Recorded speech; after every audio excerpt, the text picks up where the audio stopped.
देवता लोग पहले दैत्यों के पास जाएं। राजनीति कहती है कि उनसे वो सन्निधि करें, संधि करें, उनके समीप जाएं, उनसे मित्रता करें, दैन्य होकर के अपना काम बना ले। देवता लोग निहत्थे होकर, ग्रीवा झुकाकर दैत्यों के पास गए। पहले तो सेनापतियों ने बंदी बनाना चाहा, पर धर्म के रहस्य को जानने वाले महाराज बलि ने मना कर दिया और कहा देखो ये संधि का अवसर है, ये देखो अस्त्र शस्त्र लेके नहीं आए। पूरी बात रखी गई समुद्र मंथन की। दैत्यों ने इशारे में कहा कि हां कह दो, क्योंकि इनको एक बूंद अमृत नहीं मिलेगा, हम सब छीन के पी जाएंगे। हां कह दिया गया।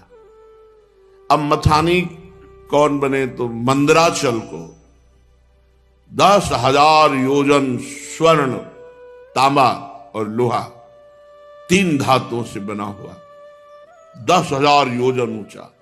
सब देवता दैत्य बड़ी ताकत लगा करके उखाड़े, वो फिसल गया।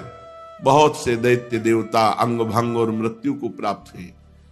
देवताओं ने भगवान का स्मरण किया। गरुड़ पर सवार होकर अजित भगवान उपस्थित हुए।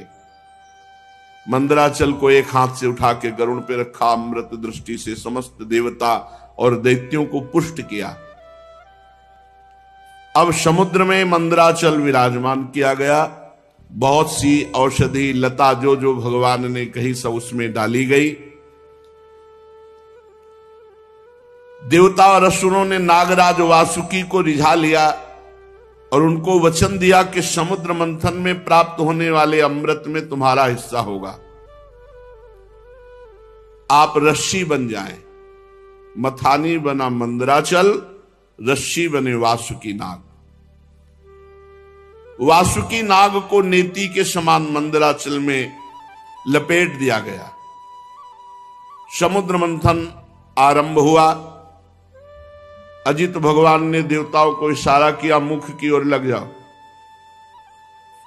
देवताओं में खास बात है, भगवान की आज्ञा का उल्लंघन ने क्यों नहीं पूछा, लग गए।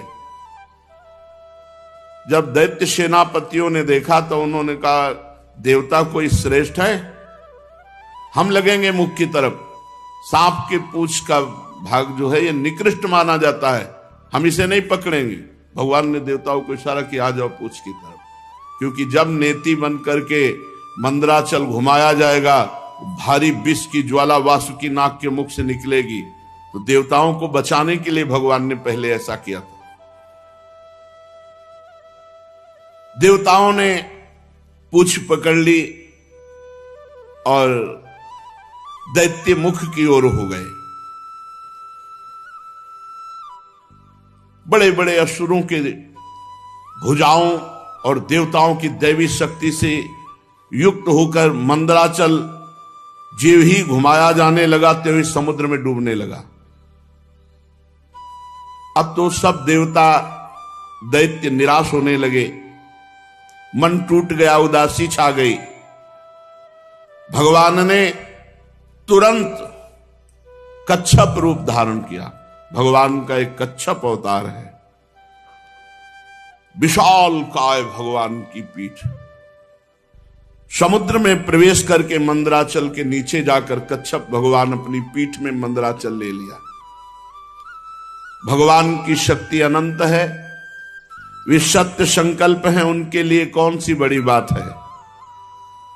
देवता और असुरों ने देखा कि मंदराचल ऊपर उठने लगा, तब फिर से उत्साहित होकर समुद्र मंथन किया। भगवान कच्छप की पीठ का विस्तार कितना था? 1,00,000 योजन। क्योंकि 10,000 योजन चौड़ा और लंबा तो मंदराचल है। 1,00,000 योजन भगवान कच्छप की पीठ, 1,00,000 योजन तक फैली हुई अपनी पीठ पर मंदराचल घूम रहा है। तो भगवान को ऐसा सुख हो रहा है जैसे कोई पीठ खुजला रहा हो। बड़े बड़े देवताओं में दैवी शक्ति और असुरों में आसुरी शक्ति भगवान ने प्रवेश की। फिर मंदराचल को घुमाया जाने लगा। भगवान की पीठ में मानो खुजली हो रही हो, ऐसे मंदराचल लगता है। समुद्र मंथन भगवान के बल से हुआ। देवताओं में दैवी शक्ति, असुरों में आसुरी शक्ति, वासुकी नाग में निद्रा, नीचे कच्छप रूप से, ऊपर हजार सहस्त्रबाहु रूप से ऊपर भी दबाए हुए हैं। ये देवता नहीं जान रहे। पर्वत के ऊपर हजार भुजाएं धारण करके ऊपर से भगवान उसे आकाश में ब्रह्मा शंकर इंद्र आदि भगवान के ऊपर पुष्पों की वर्षा कर रहे हैं। इस प्रकार भगवान पर्वत के ऊपर सहस्त्राबाहु रूप से हजार भुजाएं धारण करके नीचे को दबा रहे हैं, नीचे कच्छप रूप से ऊपर को उठा रहे हैं। देवताओं में दैवी शक्ति, असुरों में आसुरी शक्ति, पर्वत में दृढ़ता, वासुकी में निद्रा, स्वयं भगवान के द्वारा ही समुद्र मंथन हो रहा है। अब तो भगवत बल से उन्मत्त होकर मंदराचल को बड़े वेग से घुमाया गया, समुद्र मंथन शुरू हुआ। उस समय समुद्र और उसमें रहने वाले मगर, मछली आदि जीव क्षुब्ध हो गए। नागराज वासुकी के हजारों कठोर नेत्र मुखों से, श्वासों से विष की ज्वाला निकलने लगी। उससे पौलोम काल के बलि, इलवल आदि असुर निस्तेज हो गए, जलने लगे। ऐसे जान पड़ते थे मानो दावानल से झुलसे हुए साखू के पेड़ खड़े हों। देवताओं में भी ताप आया।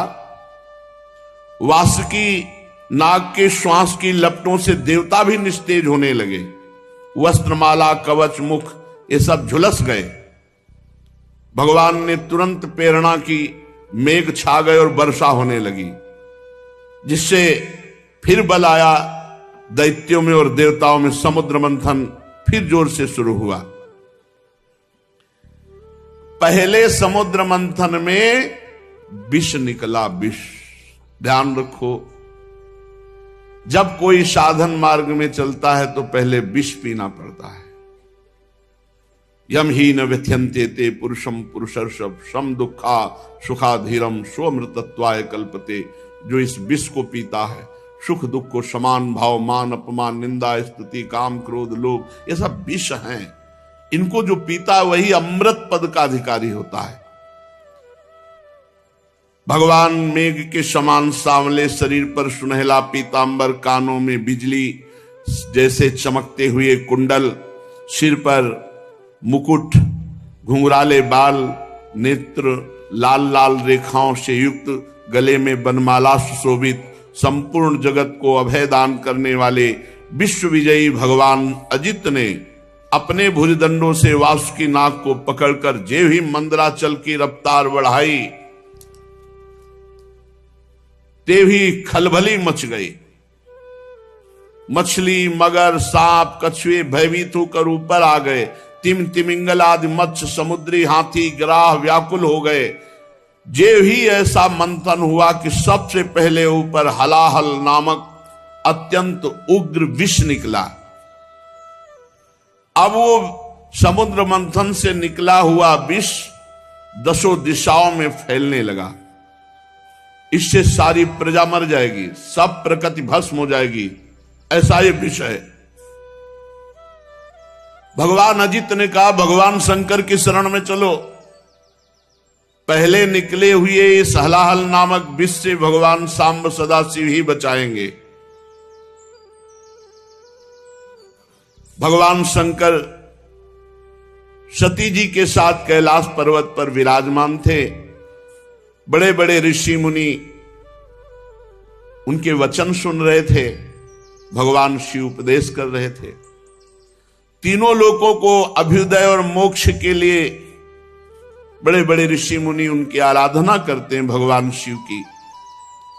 प्रजापतियों ने दर्शन किया और भगवान महादेव जी की स्तुति की। देव देव महादेव भूतात्मन भूत भावन त्राहिना शरणापन्नास त्रैलोक्ये दहनाद विषाद तुम्हें कहा सर्व जगत ईश्वरो बंध मोक्षयो तम त्वामर्चन्ति कुशलाः प्रपन्नार्तिहरम गुरु। हे जगत गुरु, हे देवाधिदेव, हे समस्त प्राणियों की आत्मा और जीवन दाता, हम सब लोकपाल आपकी शरण में आए हैं। समुद्र मंथन में त्रिलोकी को भस्म करने वाला हलाहल उग्र विष प्रकट हुआ है, उससे आप हमारी रक्षा कीजिए। सारे जगत को बांधने और मोक्ष मुक्त करने में एकमात्र आप समर्थ ईश्वर हैं। इसलिए हे भगवान शिव, विवेकी पुरुष आपकी आराधना करते हैं, क्योंकि आप शरणागत की पीड़ा नष्ट करने वाले एवं जगत गुरु हैं। प्रभु, अपनी गुणमयी शक्ति से इस जगत की सृष्टि, स्थिति, प्रलय ये आप करते हैं, पर आप एक रस रहते हैं। जितने भी देवता, मनुष्य, पशु, पक्षी, सत असत चराचर प्राणी हैं, सबके जीवन दाता देवाधिदेव आप ही हैं। आपके अतिरिक्त सृष्टि भी और कुछ नहीं, क्योंकि आप सबकी आत्मा हैं। हे सर्वदेव स्वरूप, आपका मुख अग्नि है। तीनों लोकों को अभ्युदय करने के लिए हे शंकर, ये पृथ्वी आपका चरण कमल है। आप अखिल देव स्वरूप हैं। ये काल आपकी गति है, दिशाएं कान हैं, वरुण रसेंद्री हैं, आकाश नाभ है, वायु श्वास है, सूर्य नेत्र है, जल वीर्य है। आपका अहंकार नीचे ऊंचे सभी जीवों का आश्रय है। चंद्रमा मन है, प्रभु स्वर्ग आपका सिर है। वेद स्वरूप भगवान, समुद्र आपकी कोख है, पर्वत हड्डियां हैं, सब प्रकार की औषधियां, घास आपके रोम हैं, गायत्री आदि छंद आपकी सातों धातुएं हैं, और सभी प्रकार के धर्म आपके हृदय हैं। हे स्वामिन, सद्योजात आदि 5 उपनिषद ही आपके तत्पुरुष अघोर, सद्योजात, वामदेव, ईशान नामक 5 मुख हैं। प्रभु, इस कार्य कारण जगत से परे, माया से परे आप हैं। आपकी महिमा को ब्रह्मादि भी जानने में समर्थ नहीं। हम लोग तो केवल आपके इस लीला बिहारी शिव रूप को देख रहे हैं, आपके परम स्वरूप को हम नहीं जानते। हे महेश्वर, यदि आपकी लीलाएं अव्यक्त हैं, फिर भी संसार कल्याण करने के लिए परम कारण स्वरूप आप लीला करते हैं। प्रभु, आप प्रजा बड़े संकट में है, इस हलाल विष का कुछ इंतजाम कीजिए। भगवान शिव ने कहा सती जी से, देवी, ये बड़े खेद की बात है कि समुद्र मंथन से कालकूट विष निकला और प्रजा बड़ी दुखी है। इसलिए हमें समस्त प्रजा की रक्षा करनी चाहिए। मेरा कर्तव्य है, ये मेरी शरण में आए हैं, मैं इन्हें निर्भय कर दूं, क्योंकि जिसके पास शक्ति है, सामर्थ्य है, तो आए हुए शरणागत के दुख को मिटाना उसका धर्म बनता है। अगर अपने प्राणों की भी बलि देनी पड़े तो दे देना चाहिए, पर शरणागत को विमुख नहीं जाने देना चाहिए, उसकी रक्षा करनी चाहिए। कल्याणी, ये मोह पास में बंद करके जीव एक दूसरे से वैर की गांठ बांध लेते हैं। ऐसे अज्ञानियों पर जो कृपा करके उन्हें भगवत मार्ग में लगाता है, उनकी रक्षा करता है, उस पर भगवान श्री कृष्ण बहुत प्रसन्न होते हैं। और जब भगवान श्री कृष्ण प्रसन्न हो जाते हैं, तो मैं ब्रह्मा, चराचर जगत उसके ऊपर प्रसन्न हो जाता है। जहां पर कृपा राम की हुई, ता पर कृपा करे सब कोई। इसलिए मैं प्रजा के कल्याण के लिए इस विष को पीऊंगा। विश्व के जीवन दाता देवाधिदेव महादेव भगवान शंकर इस प्रकार सती देवी से कहकर विष को लेने के लिए तैयार हो गए। माताजी बड़ी कृपालु हैं और जानती भगवान शिव के प्रभाव को। उन्होंने अनुमोदन किया, हां प्रभु, ऐसा ही करना चाहिए। भगवान शंकर ऐसे करके आकर्षण किया और पूरे समुद्र मंथन से निकले हुए विष को अपने हाथ में ले लिया और उसको पी गए। पीकर हृदय में नहीं जाने दिया, यही गले में रोक लिया। पूरा श्याम गौर वर्ण का गला, पूरा श्याम वर्ण का, इसीलिए भगवान का एक नाम पड़ा नीलकंठ। भगवान शंकर का वो भूषण हो गया नीलकंठ। देवादिदेव भगवान शंकर सबकी कामना पूर्ण करने वाले हैं। उनका एक कल्याणकारी अद्भुत कर्म सुनकर दक्ष कन्या सती ब्रह्मा जी भगवान श्री हरि बहुत उनकी स्तुति की, प्रशंसा की। जब भगवान शंकर विष पान कर रहे थे तो 1-2 बूंद विष टपक गया। उसी से जितने भी विषैले जीव जंतु, विषैली औषधियां हैं, वो सब हैं। 1-2 बूंद टपक गया, उससे हैं। पूरी सृष्टि में इतना विष है, वो 1-2 बूंद से अगर पूरा विष तो भस्म कर देता त्रिलोकी को। महादेव जी गले में आज भी रोके हुए हैं। भगवान शंकर ने विष पी लिया तो समस्या का समाधान हो गया। देवता और असुर बड़ी प्रसन्नता से समुद्र मंथन करने लगे। फिर समुद्र मंथन से कामधेनु प्रकट हुई। कामधेनु समस्त कामनाओं को पूर्ण करने वाली है। भगवान इशारा जिसे देते वही उसे स्वीकार करता। भगवान ने देवताओं को इशारा किया, कामधेनु देवताओं ने ले ली, जो ऋषियों के अग्निहोत्र के काम में आएगी। ब्रह्मलोक तक यज्ञ के उपयोगी पवित्र घी, दूध आदि पहुंचाने के लिए ब्रह्मवादी ऋषियों को देवताओं ने कामधेनु प्रदान की। इसके बाद उच्चैश्रवा नामक घोड़ा निकला। उसे महाराज दैत्याधिपति बलि जी को दिया गया। वो चंद्रमा के समान श्वेत वर्ण का। इंद्र ललचा तो गए पर भगवान ने रोक दिया। महाराज बलि को उच्चैश्रवा मिला। तदनंतर थोड़ी ही देर बाद समुद्र मंथन के ऐरावत नामक हाथी निकला। बड़े बड़े 4 दांत, उज्ज्वल गोरे वर्ण का, कैलाश के समान। देवराज इंद्र को दिया गया ऐरावत हाथी।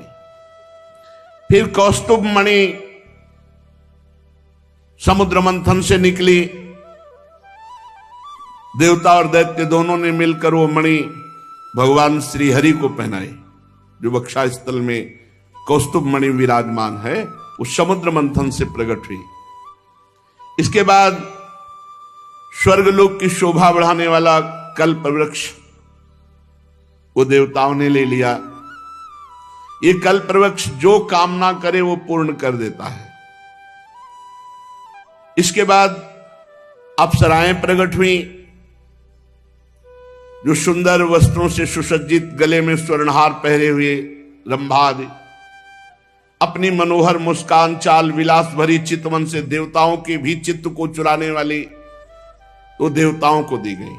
अप्सराएं देवताओं को दी गई। कल्पवृक्ष देवलोक में।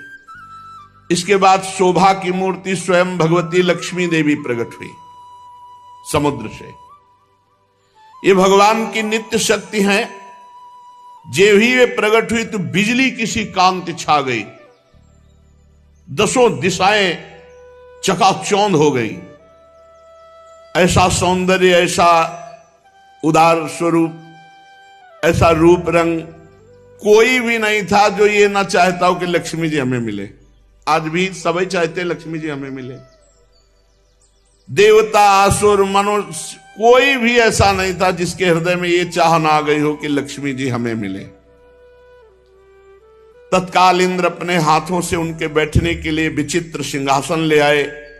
श्रेष्ठ नदियों ने मूर्तिमान होकर के अभिषेक के लिए सोने के घड़ों में भर भर कर पवित्र जल ला दिया। पृथ्वी ने अभिषेक के योग्य सब औषधियां दी। गौओं ने पंचगव्य और बसंत ऋतु ने चैत्र वैशाख में होने वाले सब फूल फल उपस्थित कर दिए। इन सामग्रियों से ऋषियों ने विधि पूर्वक लक्ष्मी जी का अभिषेक किया। गंधर्व गान कर रहे हैं, अप्सराएं नृत्य कर रही हैं। बादल सदैव होकर मृदंग, डमरू, ढोल, नगारे, नरसिंगे, शंख, वेणु, वीणा ये जोर जोर से वाद्य बजा रहे हैं। भगवती लक्ष्मी देवी का अभिषेक हुआ और सुंदर पोशाक धारण की हुई सिंहासन पर विराजमान है। दिग्गज कलशों से उनका स्नान करा रहे हैं। वेद में ब्राह्मण वेद मंत्र पढ़ रहे हैं। समुद्र ने पीले रेशमी वस्त्र उनको पहनने के लिए दिया। वरुण ने वैजंती माला समर्पित की। प्रजापति विश्वकर्मा ने भांति भांति के गहने दिए। सरस्वती जी ने मोतियों का हार, ब्रह्मा जी ने कमल, नाग ने 2 कुंडल अर्पित किए। इसके बाद लक्ष्मी जी कमलों की माला लेकर किसके गले में डाले चली। लक्ष्मी जी के मुख की ओर देखकर जब वो मंद मंद मुस्कुराती हुई चल रही थी, उनकी पायजेब बज रही थी, कोई ऐसा नहीं था जो ललचा न गया हो लक्ष्मी जी हमें मिले। पर वो चाहती थी जो हमें चाहे ना उसको हम वरण करें। निर्दोष हो जिसके हृदय में चाह ना हो, उत्तम गुणों से नित्य युक्त हो, उसे मैं अपना आश्रय बनाऊंगी। लक्ष्मी जी ने देखा गंधर्व यक्ष असुर सिद्ध चारण देवता सब चाह कर रहे हैं। किसी को शर्त है, जो चाह ना करता हो, निर्दोष हो, अविनाशी हो, नित्य हो, ये सब भगवान में है। वे मन ही मन तपस्वियों की तरफ देखकर कहा, इन्होंने क्रोध पर विजय नहीं प्राप्त किया। ज्ञान तो है परंतु अनासक्त नहीं है। कोई महत्वशाली है परंतु वो काम को नहीं जीत सका। किसी में ऐश्वर्य बहुत है पर वो ऐश्वर्य किस काम का जब दूसरों का आश्रय लेना पड़े। किसी में धर्माचरण है तो प्राणियों के प्रति प्रेम का पूरा वर्ताव नहीं।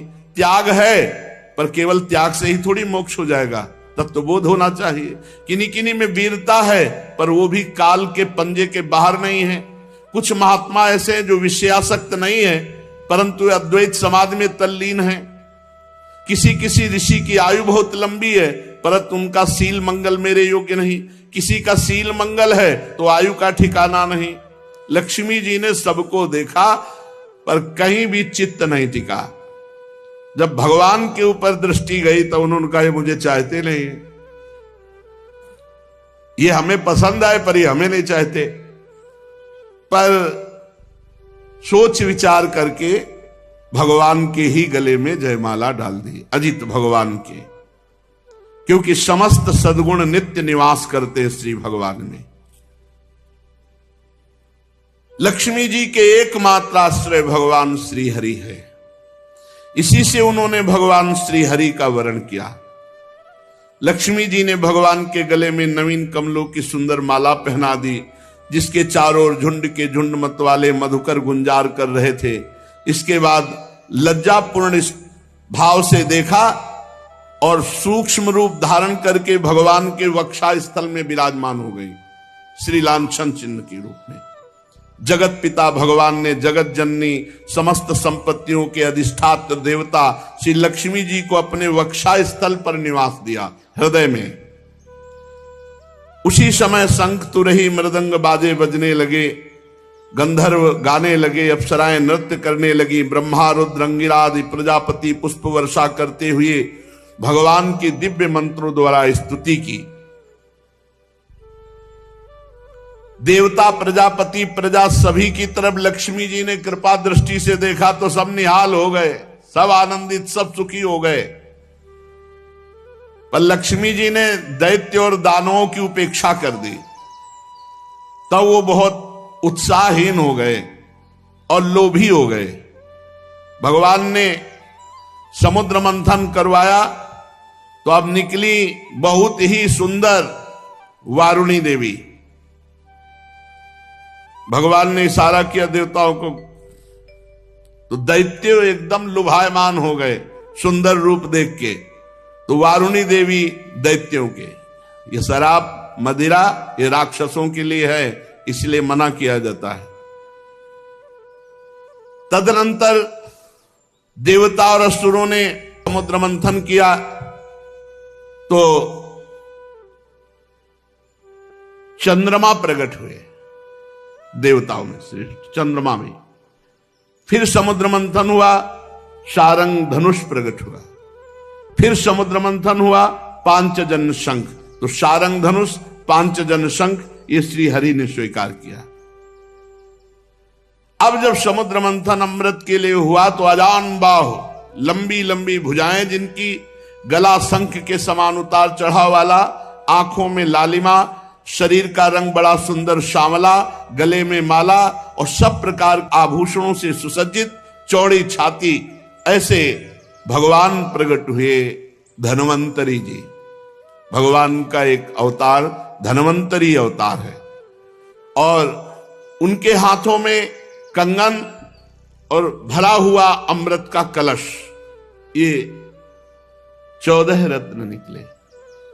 कालकूट, कामधेनु, इरावत हाथी, उच्चश्रवा घोड़ा, कौस्तुभमणि, कल्पवृक्ष, रंभादि अप्सरा, महालक्ष्मी, वारुणी, मदिरा, चंद्रमा, सारंग धनुष, पांचजन्य शंख, धन्वंतरी और अमृत, ये समुद्र मंथन से 14 रत्न प्रकट हुए। आयुर्वेद के प्रवर्तक यज्ञ भोक्ता भगवान धन्वंतरी, दैत्यों ने देखा कि उनके हाथ में अमृत कलश, आप तो किसी के आदेश की कोई परवाह नहीं, कूद पड़े और जबरदस्ती धन्वंतरी जी के हाथ से अमृत का कलश छीन लिया और भाग पड़े। ये अच्छा रहा कि पिया नहीं, भाग पड़े लेके कि सब एकांत में चलकर दैत्य लोग पिएंगे।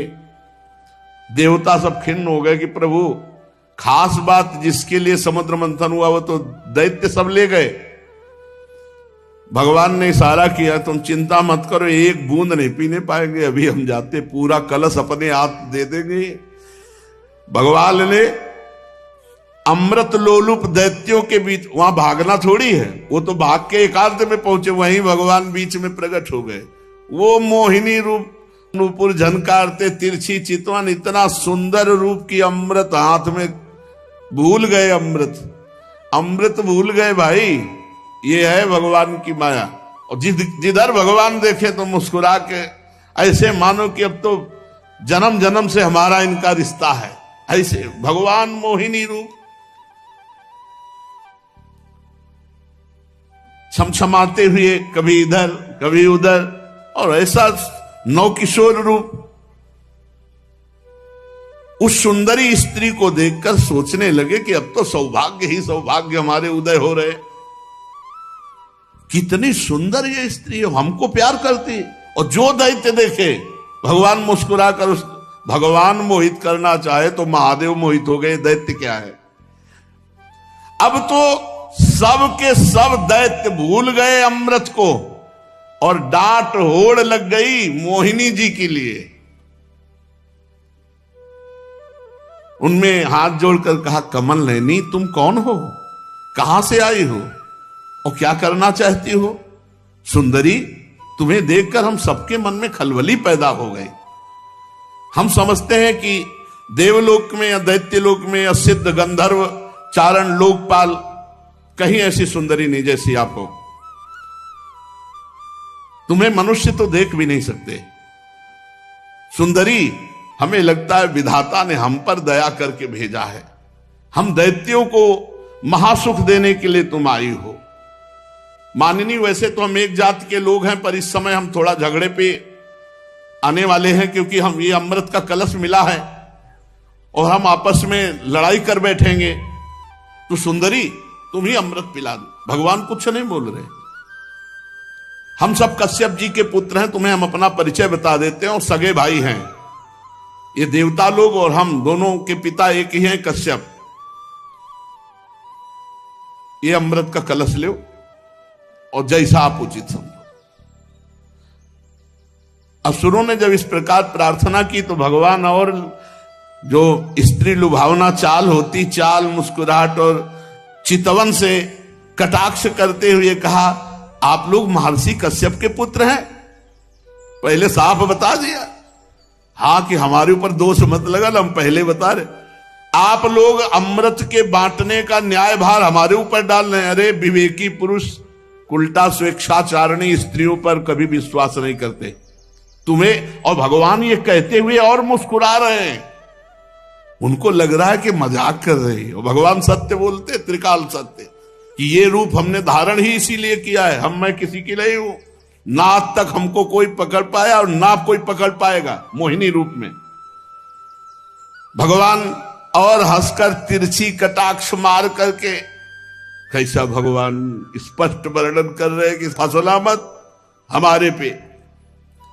परीक्षित जी मोहिनी जी की ये बात सुनकर दैत्यों के मन में आया कि मजाक कर रही है हमसे।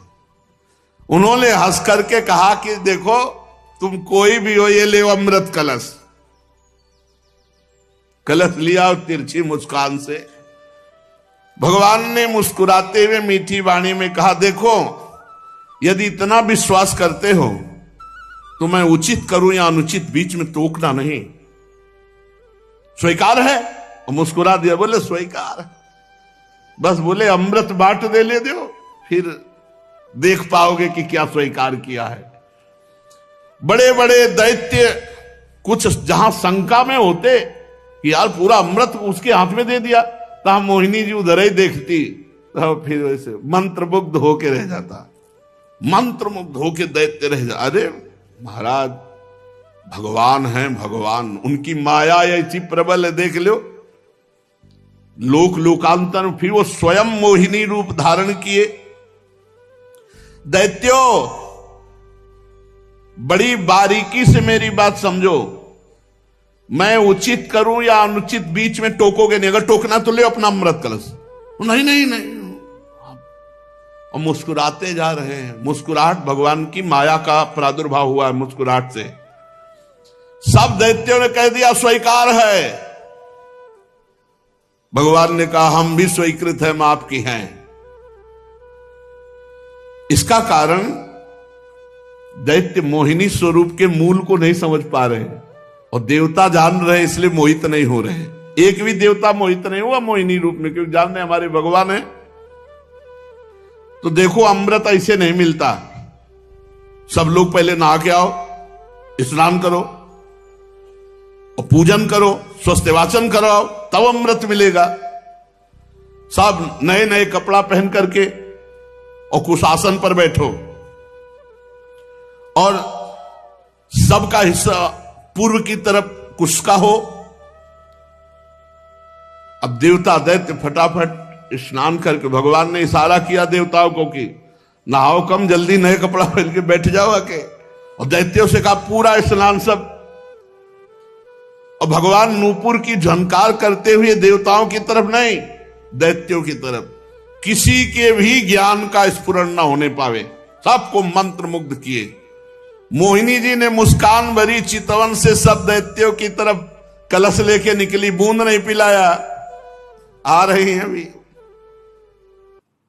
अब दैत्य तो इतना खुश हैं कि मोहिनी जी मिल गई।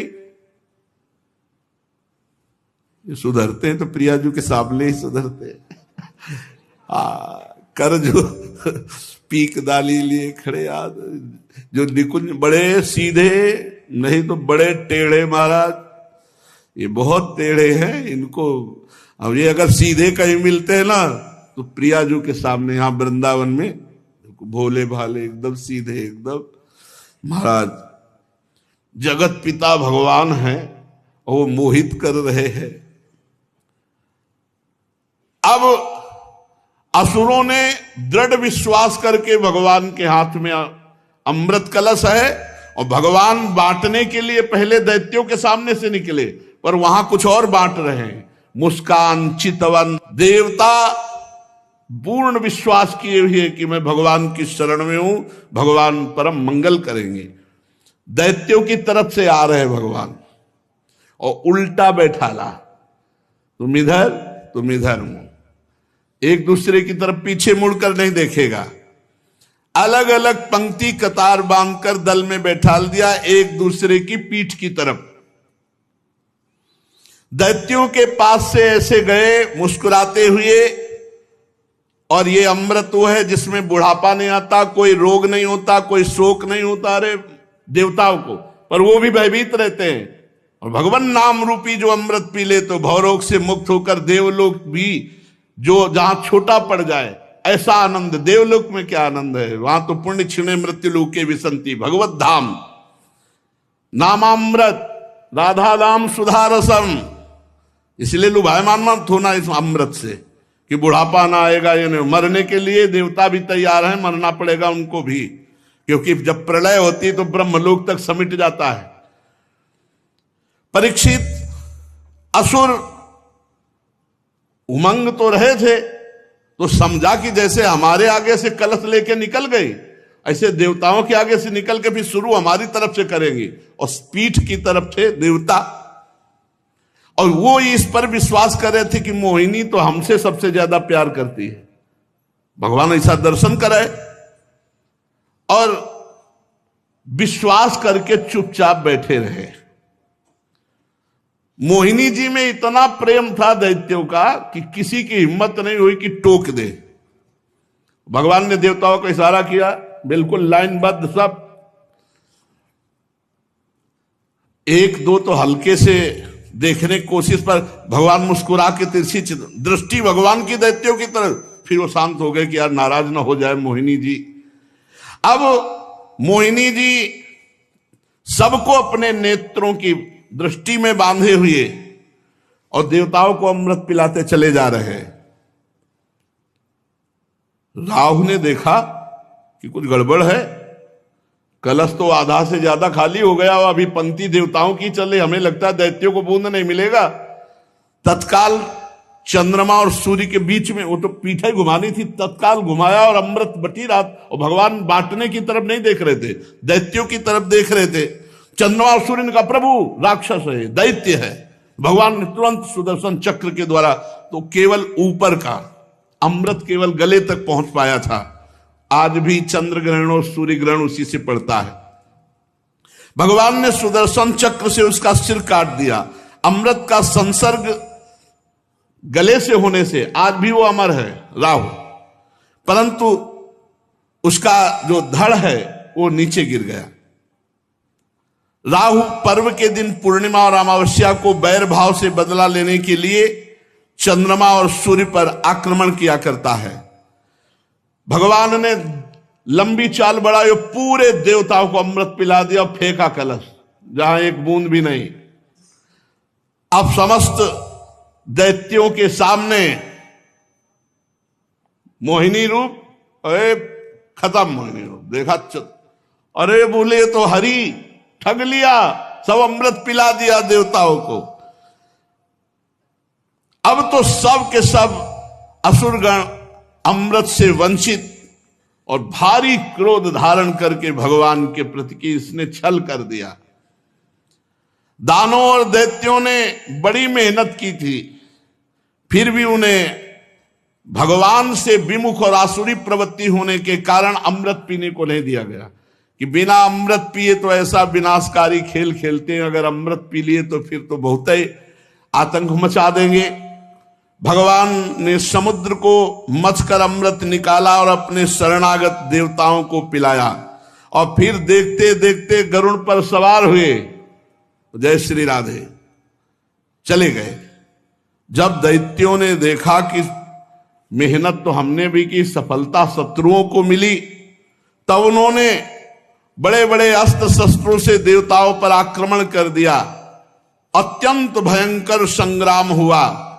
देवता और दैत्यों की घमासान लड़ाई, इसी को देवासुर संग्राम कहते हैं। दोनों ही एक दूसरे के प्रबल शत्रु, विविध प्रकार के वाहनों से, विविध प्रकार के अस्त्रों से बहुत समय तक उनका युद्ध होता रहा, लेकिन अब वो जीत नहीं सकते क्योंकि देवता अमृत प्रिय हैं, इनको मरना नहीं है और उनको मरना पड़ेगा। जिसके साथ भगवान है विजय श्री उसी की होती है। देवराज इंद्र ने विजय प्राप्त की। भगवान का जो आश्रय लेते हैं, संजय जी से धृतराष्ट्र जी ने पूछा कि संजय वैसे तुम्हारे विचार से 7 अक्षौणी सेना पांडवों के पास और 11 अक्षौणी हमारे पास है, तो विजय तो वैसे सिद्ध हमारी ही होती है क्योंकि भीष्मादि महारथी। तुम्हारा विचार क्या कहता है? तो उनका यत्र योगेश्वरा कृष्णो यत्र पार्थो धनुर्धरा तत्र श्री विजयो भूतिर्धुवा नीतिर्मतिर्मम। जहां भगवान श्री कृष्ण है और जहां भगवान के शरणागत अर्जुन है, वहीं विजय होगी। यद्यपि देवता बड़े बलशाली, अमृत पीने के बाद तो और बलशाली, और शुक्राचार्य जी संजीवनी के प्रभाव से दैत्यों को जिला देने वाले, पर भगवान का बल अमोघ है जो देवताओं के पक्ष में, इसलिए देवासुर संग्राम में देवताओं की विजय हुई। जो ये समुद्र मंथन लीला, भगवान की कृपा से देवताओं की विजय लीला सुनता है, उसके पाप नष्ट हो जाते हैं, भगवान के चरणों में भक्ति होती है और भगवान का कृपा बल